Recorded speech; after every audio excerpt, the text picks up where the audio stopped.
അമ്മേ പരിശുദ്ധമേ, അമ്മേ പരിശുദ്ധമേ, ദൈവമാതാവേ, കൃപാസനത്തിലൂടെ ഞങ്ങൾക്കും ഞങ്ങളുടെ ദേശത്തിനും അമ്മ മധ്യസ്ഥം തേടി തന്ന എല്ലാ അനുഗ്രഹങ്ങൾക്കും കൃപകൾക്കും ഞങ്ങളിപ്പോൾ ഹൃദയം നിറഞ്ഞ നന്ദി പറയുന്നു. അമ്മേ പരിശുദ്ധമേ, ദൈവമാതാവേ, 2004 ഡിസംബർ 7-ാം തീയതി ഉച്ചകഴിഞ്ഞ് 2:30 കൃപാസനത്തിൽ സംഭവിച്ച അമ്മയുടെ പ്രത്യക്ഷപ്പെടലിനെ കുറിച്ച് തിരുസഭയ്ക്ക് സമർപ്പിച്ചിരിക്കുന്ന പഠനരേഖകളുടെ മേൽ സഭാത്മകമായ പഠനം ആരംഭിക്കുവാൻ ഞങ്ങൾ പ്രാർത്ഥിക്കുന്നു. അമ്മേ പരിശുദ്ധമേ, ഭൂസ്വർലോകങ്ങളുടെ രാജ്ഞിയായ അങ്ങേയ്ക്ക് ഭൗമ സംരക്ഷണത്തിനായി പ്രപഞ്ചപ്രകൃതിയെ തന്നെ തിരുസഭ പ്രതിഷ്ഠിക്കുവാൻ ഈ പ്രത്യക്ഷീകരണ വഴി ഇടയാക്കണമേ. പരിശുദ്ധമ്മേ, ജപമാല മാതാവേ, സകല കൃപാസനം പ്രാർത്ഥനകളോടും ചേർത്ത് ഞങ്ങളിപ്പോൾ പ്രാർത്ഥിക്കുന്ന ഈ കുടുംബത്തിന്റെ പ്രത്യേക നിയോഗം.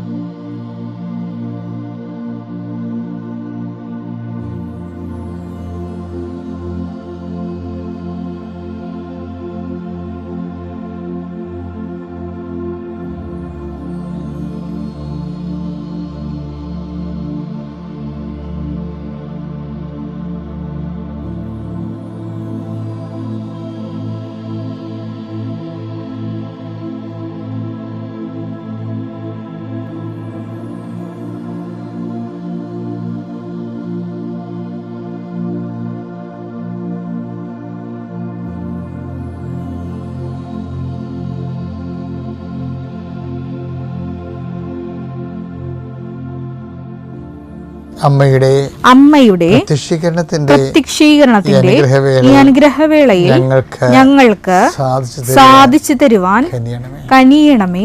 വിശ്വാസ പ്രമാണം. സർവശക്തനായ പിതാവും ആകാശത്തിന്റെയും ഭൂമിയുടെയും സൃഷ്ടാവുമായ ദൈവത്തിൽ ഞാൻ വിശ്വസിക്കുന്നു. അവിടുത്തെ ഏകപുത്രനും ഞങ്ങളുടെ കർത്താവുമായ ഈശോ മിശിഹായിലും ഞാൻ വിശ്വസിക്കുന്നു.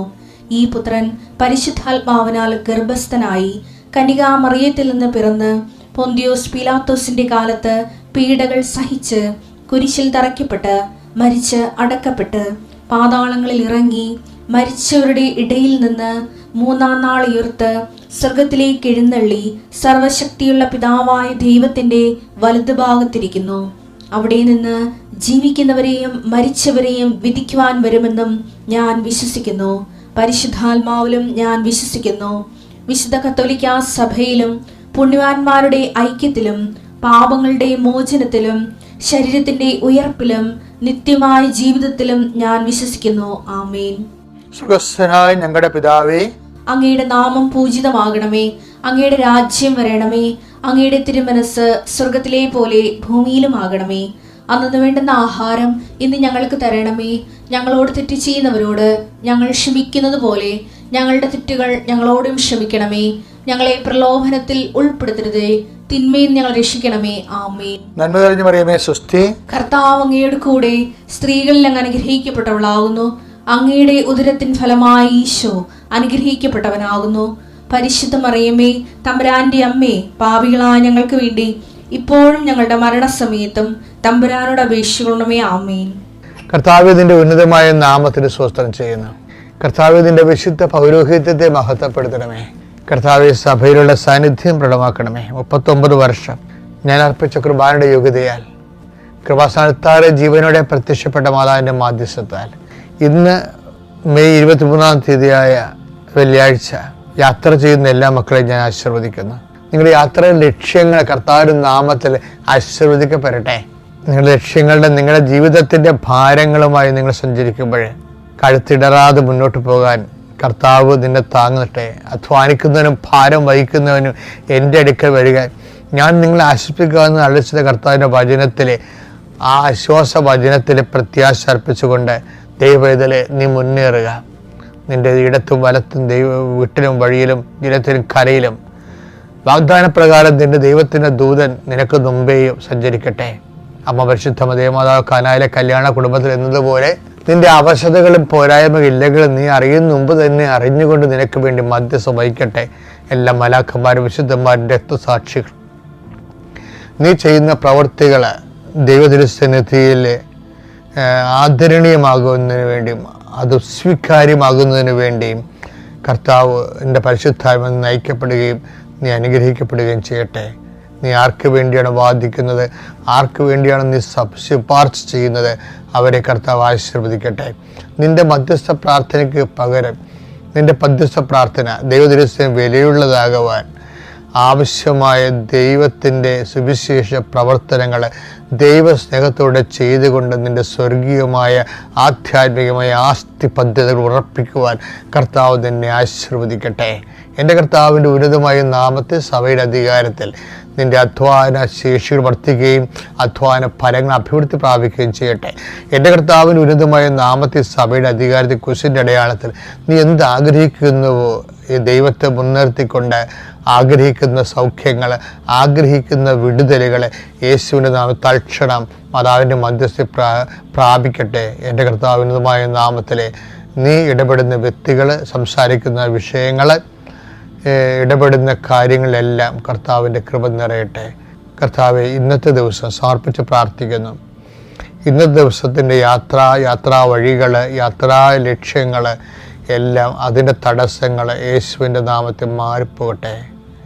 കർത്താവ്, രാവിലെ അങ്ങയുടെ തിരുസന്നിധിയിൽ തിരിച്ചണയുന്ന കാലത്ത് വഴിവെക്കിലെല്ലാം നിന്നെ കണ്ടുമുട്ടിയതിൻ്റെ അനുഭവങ്ങൾ മനസ്സിലോർത്ത് നിനക്ക് നന്ദി പറയുവാൻ ഈ ദൈവപൈതലിനെ കർത്താവ് മുദ്ര അനുഗ്രഹം നൽകട്ടെ എന്ന് പ്രാർത്ഥിക്കുന്നു. നിൻ്റെ അടിക്കടി നിൻ്റെ വിശ്വാസം വർദ്ധിക്കുകയും അടിക്കടി നിൻ്റെ ദൈവസ്നേഹം വർദ്ധിക്കുകയും നീ ദൈവത്തിൻ്റെ സുവിശേഷ സാക്ഷ്യം വഹിക്കാൻ നിനക്ക് ഭാരമില്ലാതൊരു സാക്ഷ്യം വഹിക്കുവാൻ പറ്റുന്ന രീതിയിൽ ദൈവം നിന്നെ ആശീർവദിക്കുകയും അനുഗ്രഹിക്കുകയും ചെയ്യട്ടെ. നിത്യം പിതാവും പുത്രനും പരിശുദ്ധാത്മാവ് സർവ്വീശ്വരെ നയിക്കുക. ആമേൻ. എൻ്റെ പ്രിയപ്പെട്ടവരെ, ഉടമ്പടി ജീവിതത്തിലെ നമ്മുടെ ഡെയിലി ബ്രെഡ്, അനുദിന ആത്മമന്ന എന്നീ ശുശ്രൂഷയുടെ തുടങ്ങാനുള്ള കാരണം ഉടമ്പടി എടുത്തവരെ ലക്ഷ്യം വെച്ചുകൊണ്ടാണ്. ഉടമ്പടി എടുത്തവരെ ചിലർ രാവിലെ ഒരു പ്രാർത്ഥന അച്ഛനുമായിട്ട് കിട്ടിയിരുന്നെങ്കിലെന്ന് ആശിക്കുന്ന പോലുള്ള സാക്ഷ്യങ്ങൾ പറയും. നമുക്ക് നേരത്തെ അങ്ങനെ ചെറുതായിട്ടുണ്ടായിരുന്നു, പക്ഷെ അത് റെക്കോർഡ് ചെയ്തിട്ട് മധ്യസ്ഥ പ്രാർത്ഥന സ്വരം ആയിട്ട് കേൾക്കണത്. അപ്പോൾ അത് അല്ലാതെ അച്ഛൻ സ്ക്രീനിൽ വന്നിട്ട് നമുക്ക് ഒരുമിച്ച് പ്രാർത്ഥിക്കാൻ പറ്റുന്ന സാഹചര്യം പണ്ട് കോവിഡ് കാലത്ത് അങ്ങനെ ചെയ്യുമായിരുന്നു. ആ അനുഭവങ്ങളെ വെളിച്ചത്തിൽ ആൾക്കാർ ആവശ്യപ്പെട്ടിട്ടാണ് നമ്മൾ ഈ ഡെയിലി ബ്രെഡ് തുടങ്ങാൻ കാര്യം. കോവിഡ് കാലത്ത് ഓൺലൈനിൽ തന്നെ എല്ലാവർക്കും വേണ്ടി പ്രാർത്ഥിക്കുമായിരുന്നു. അത് തന്നെ ഇത്. അപ്പം അത് ആൾക്കാർക്ക് എല്ലാ ആശ്വാസവും അനുഭവം ഉണ്ടായിട്ടുണ്ട്.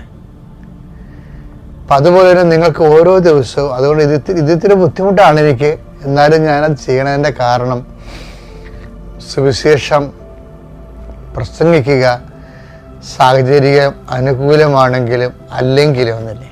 2 തിമോത്തി 4:2 വചനം പ്രസംഗിക്കുക സാഹചര്യങ്ങൾ അനുകൂലമാണെങ്കിലും അല്ലെങ്കിലും ജാഗരൂകതയോടെ വർത്തിക്കുക. മറ്റുള്ളവരിൽ ബോധ്യം ജനിപ്പിക്കുകയും അവരെ ശാസിക്കുകയും ഉദ്ബോധിപ്പിക്കുകയും ചെയ്യുക. ഇതെല്ലാം ഞാൻ ചെയ്യണതാണ്. നിങ്ങൾക്കറിയാമല്ല, ഉടമ്പടി ധ്യാനം കേൾക്കുമ്പോൾ ഒരു ശാസ്ത്രം കിട്ടാത്ത ഒരൊറ്റ ഉടമ്പടി ധ്യാനം പോലും ഉണ്ടാകത്തില്ല. എന്തെങ്കിലുമൊക്കെ അച്ഛൻ നിങ്ങൾ വഴക്ക് പറയും. അത് കാര്യം ഇതിൻ്റെ അത് സുവിശേഷത്തിൽ അങ്ങനെ ശാസിക്കേണ്ടതാണ്. അതായത് ഇടയൻ ആടുകളെ നയിക്കുമ്പോൾ ചിലരിങ്ങനെ അപഭ്രംശം സംഭവിക്കത്തില്ലേ, അപ്പോൾ ഒരു കൊട്ടും മുട്ടൊക്കെ കൊടുത്തിട്ടാണ് നേരെ ആക്കി വെക്കുന്നത്. അപ്പം അതുപോലെ ശാസന കിട്ടും. പിന്നെ എന്താണ് ബോധ്യം. അപ്പോൾ ഞാനെപ്പോഴും കർത്താവിനോട് പറയുകയാണ്, കർത്താവേ, ജനങ്ങൾക്ക് ഞാൻ സംസാരിക്കുമ്പോൾ ബോധ്യം കിട്ടണമെന്ന്. പണ്ടേ ഞാൻ സംസാരിച്ച ആൾക്കാർക്ക് മനസ്സിലാകത്തില്ലായിരുന്നു. ഞാൻ സെമിനാരിൽ നിന്ന് ഫ്രഷ് ഹാൻഡായിട്ട് ഇറങ്ങിയിട്ട് ആദ്യത്തെ 3 കൊല്ലമൊക്കെ സംസാരിക്കുമ്പോൾ അച്ഛൻ പറഞ്ഞൊന്നും മനസ്സിലാടെന്ന് പറയും. അപ്പോൾ എനിക്ക് തന്നെ അറിയാം ഞാൻ ഓവർ തിയോളജിക്കലും ഓവർ ഫിലോസഫിക്കലുമാണ്. അങ്ങനെയായിട്ടാണ് പണ്ട് സംസാരിച്ചുകൊണ്ടിരുന്നത്. അപ്പം അതിന് ജീവിതമായിട്ട് യാതൊരു ബന്ധവും ഇല്ല.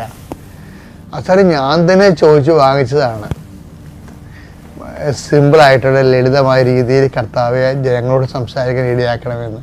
ഇന്നത്തെ ശൈലി അതിനേക്കാൾ മാറി. ഇന്ന് വചനത്തിൻ്റെ പൊരുളുകൾ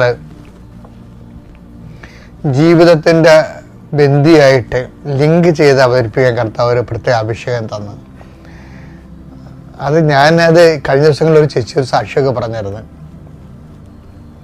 കാര്യം അത് കേൾക്കുമ്പോൾ അവർക്ക് ജീവിതത്തിൽ ബോധ്യങ്ങൾ കിട്ടുമെന്ന്. അത് ഈ 2 തിമോത്തി 4 വചനം പ്രസംഗിക്കുക സാഹചര്യങ്ങൾ അനുകൂലമാണെങ്കിലും അല്ലെങ്കിലും അതായത് അല്ലെങ്കിലും എന്ന് പറഞ്ഞു കഴിഞ്ഞാലേ, അതായത് ഇതിന് 2 മാർക്കാണുള്ളത്.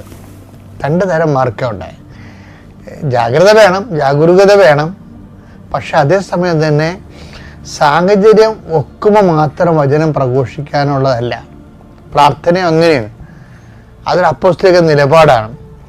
അതായത് ഇപ്പം സാഹചര്യം പ്രതികൂലമാണ് എങ്കിൽ അങ്ങനെ എന്നിട്ടും നമ്മൾ പ്രാർത്ഥിക്കുകയും പ്രവർത്തിക്കുകയും ചെയ്യണമെങ്കിൽ അതിന് ഒരു എബോവ് ഡിസ്റ്റിങ്ഷൻ മാർക്കാണുള്ളത്. അനുകൂലമായ സാഹചര്യത്തിൽ പ്രവർത്തിച്ച ക്ലാസ് മാർക്ക് കിട്ടും നമുക്ക് 60 മാർക്ക്. അതാണ് വ്യത്യാസം. അല്ലെങ്കിൽ നമുക്ക് സമയത്ത് ആഹാരം കിട്ടുന്നുണ്ട്, നമുക്ക് രോഗങ്ങളൊന്നുമില്ല, കടങ്ങളൊന്നുമില്ല, നമ്മൾ വളരെ ഹാപ്പിയാണ്, ഫീൽ ഫ്രീ ആണ്. അപ്പോൾ ദൈവത്തിന് നമ്മൾ വർക്ക് ചെയ്യണമെങ്കിൽ നമുക്ക് 60% ഉള്ളത്. എൻ്റെ അനുഭവത്തിൽ നിന്ന് ഞാൻ പറയണ. പക്ഷെ നമ്മുടെ സാഹചര്യം പ്രതികൂലമാണ്. എന്താണ്, നമുക്ക് രോഗമുണ്ട്, ശരീരം മേലനങ്ങണില്ല, അതുപോലെ തന്നെ നമുക്ക് ചിലപ്പോൾ വിശപ്പുണ്ട്, അതിന് തൽക്കാലത്തേക്ക് മാർഗം കാണുന്നില്ല. അങ്ങനെയുള്ള പ്രതികൂല സാഹചര്യങ്ങളിലും ആണ് പ്രാർത്ഥിക്കണമെന്നുണ്ടെങ്കിൽ അതിന് ഈ 80% എബോവ് മാർക്കിങ്സ് വരും. പക്ഷെ ബുദ്ധിയുള്ളവർ, കാര്യം ഞാൻ എപ്പോഴും നിങ്ങൾ പറയുന്നു, ഈ ഉടമ്പടി ജീവിതം ബുദ്ധിയുള്ളവരുടെ ജീവിതമാണെന്ന് പറയും. As A life of intellect. എന്താ കാര്യം, ആ ഷെയറിന് അടുത്ത ഏത് ഷെയറാണ് അടുത്ത മാർക്കറ്റിൽ വില കൂടാൻ കഴിവുള്ളതെന്ന് ചിലർക്ക് അറിയാൻ പറ്റും. അപ്പം അവരത് വില കുറച്ചപ്പോൾ വാങ്ങിച്ചു വെക്കും. ഇപ്പം നമുക്ക് പ്രയാസങ്ങളൊക്കെ ഉള്ള സമയമാണെങ്കിൽ, വേദന, രോഗം, മറ്റുള്ളവരുടെ വഴക്ക്, അതുപോലെ തന്നെ വീട്ടിലെ ഭിന്നതകളൊക്കെ ഉള്ള സമയത്ത് അത് നമ്മളിതിനെ ബാധിക്കാതെ നമ്മൾ നമ്മുടെ ജോലി ശുശ്രൂഷയോടെ മുന്നോട്ട് പോകുകയാണെങ്കിൽ അതിന് മാർക്ക് കൂടും. എന്താ കാര്യം, അത് ഭയങ്കര പ്രാർത്ഥിക്കാൻ പാടുള്ള സമയമാണ്. അപ്പം എന്നിട്ട് നമ്മൾ പ്രാർത്ഥിക്കുമ്പോൾ ഉള്ളതിന് നല്ല ദൈവസന്നിധിയിൽ മഹത്വം വർദ്ധിക്കും. അങ്ങനെയാണ് എൻ്റെ റേറ്റിംഗ് വർദ്ധിക്കുന്നത്. അപ്പം അതുകൊണ്ട് നീ ഒരു വളരെ മോശം കാലാവസ്ഥയിൽ നല്ലവണ്ണം വർക്ക് ചെയ്യണതാണ് ഈ ആധ്യാത്മികത എന്ന് പറയുന്നത്. പറഞ്ഞു മനസ്സിലായില്ലേ? മോശം കാലാവസ്ഥയിൽ ഇപ്പോൾ മത്സ്യത്തൊഴിലാളി സഹോദരങ്ങൾക്ക് ഇപ്പം മോശം കാലാവസ്ഥയാണ്. എന്താ കാര്യം, രാവിലെ എഴുന്നേൽക്കുമ്പോൾ തന്നെ കാറ്റും മഴയുമാണ്. അപ്പോൾ ഒഴുക്കും ഉണ്ടാകും ശക്തമായിട്ട്. അപ്പോൾ വള്ളം എത്ര തുഴഞ്ഞാലും 7 കടലൊക്കെ ഒടിഞ്ഞ് വീണ കാണാം. എന്നിട്ടാണ് പിന്നെ കടൽ താറിയിട്ട് നിരപ്പ് കിട്ടുന്നത്. ചിലപ്പോൾ കമന്നും പോകും. ആ സമയത്ത് നമുക്ക് അതായത് 1 by 1 ആയിട്ട് ഒരു കണക്ക് തെറ്റിപ്പോയി കഴിഞ്ഞാൽ നമ്മൾ തിരയുന്ന വള്ളം കമലണത് ഞാൻ കണ്ടിട്ടുണ്ട്, നേരിട്ട് കണ്ടിട്ടുണ്ട്. അപ്പോൾ എന്ത് സംഭവം എന്ന് വെച്ച് കഴിഞ്ഞാൽ ആ സമയത്ത് ഈ നമ്മുടെ ആധ്യാത്മിക ജീവിതത്തിലും ഇതുപോലുള്ള ഒരു സമയമാണ് നിനക്കെന്ന് വിചാരിച്ചോ. വഴക്കുണ്ട്, കേസുണ്ട്, പോലീസ് സ്റ്റേഷനിൽ ചെല്ലാൻ പറഞ്ഞിരിക്കുന്നു, കുടുംബത്തിൽ വീട്ടിൽ സാമ്പത്തിക ബാധ്യത കാര്യങ്ങളുണ്ട്, കുഞ്ഞുങ്ങളുടെ പഠനമുണ്ട്, അവരുടെ പരീക്ഷ, അവരുടെ ഉപരി വിദ്യാഭ്യാസത്തിന് വേണ്ടിയുള്ള ചിലവുണ്ട്. അപ്പം നീ ഇങ്ങനെ എവിടെ പായുമെന്നറിയാൻ പറ്റാൻ നിൽക്കുന്ന സമയമാണെങ്കിലും ഈ സമയത്ത് നിനക്ക് നമ്മൾ ഒരു സ്വർഗസ്ഥനായ പിതാവിന് 1 കോടി രൂപയുടെ അത്രയും വിലയുള്ള സമയമാണിത്. മനസ്സിലായില്ലേ? അപ്പം അതുകൊണ്ട് അയ്യോ എന്നിട്ട് ഞാൻ ഇത്രയും കഷ്ടപ്പെടല്ലോ, എന്നിട്ട് ഇത്രയും ഞാൻ ഇങ്ങനെ ദൈവത്തെ ഒപ്പ് ജീവിച്ചിട്ടും എനിക്ക് കഷ്ടപ്പാടാണല്ലോ, എനിക്ക് പ്രാർത്ഥിച്ചിട്ട് എന്ത് കാര്യം എന്നൊക്കെ പറഞ്ഞുകൊണ്ട് ചില ഇൻഡയറക്റ്റ് അല്ല ഇഡിയറ്റ്സ് അല്ലേ അവർ പ്രെയർ ചെയ്യാതിരിക്കും. അപ്പോൾ ഈ സമയത്താണ് നമുക്ക് പ്രേയർ. അപ്പോൾ എല്ലായ്പ്പോഴും ഓർക്കണം, ജീവിതം പ്രശ്നത്തിലിരിക്കുമ്പോൾ നമുക്ക് നല്ല റേറ്റിംഗ് ഉണ്ടാകും നമ്മുടെ തന്നെ. അപ്പോൾ നിങ്ങൾ എന്ത് ചെയ്യണമെന്നറിയാമോ? നിങ്ങൾ അതൊന്നും നോക്കാതെ കണ്ണുടച്ച് പ്രാർത്ഥനാ ജീവിതത്തിലെ സുവിശേഷ സാക്ഷ്യ ജീവിതത്തിലെ വെള്ളം ചേർക്കാതെ മുന്നോട്ട് പോകണം. എന്നിട്ട് എന്ത് ചെയ്താൽ ഈശോ ഇത് സമയത്താൽ ഒരു സമയമാകുമ്പോൾ ഈശോ ഇതെല്ലാം കറക്റ്റ് ആൻസർ ചെയ്യുന്ന സമയമുണ്ട്. അത് ഭയങ്കര രസമാണ്. നിലച്ചറിയ സമയത്ത് നമുക്ക് കാര്യങ്ങൾ സെറ്റാകണ കാണാം. അപ്പം അതുകൊണ്ട് സന്തോഷമായിരിക്കുക. സാഹചര്യം പ്രതികൂലമാണെങ്കിൽ തന്നെ നിൻ്റെ ആധ്യാത്മിക ജീവിതം